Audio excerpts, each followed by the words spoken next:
জানেন যে রাসূল সাল্লাল্লাহু আলাইহি ওয়াসাল্লাম মক্কা থেকে মদিনায় হিজরতের আগে মদিনার নাম কিন্তু মদিনা ছিল না। এই শহরের নাম ছিল ইয়াসরিব।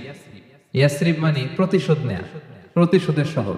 তো রাসূল এসে বললেন, আমি হচ্ছি রাহমাতাল লিল আলামিন, ওয়া মা আরসালনাকা ইল্লা রাহমাতাল লিল আলামিন, I have sent you as a mercy for the entire universe. নবী হে, আমি আপনাকে গোটা বিশ্বের জন্য রহমত করে পাঠিয়েছি।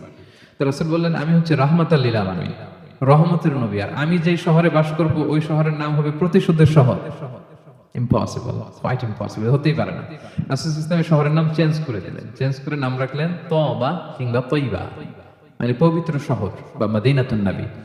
সেখান থেকে এই শহরের নাম হয়ে গেল মদিনা।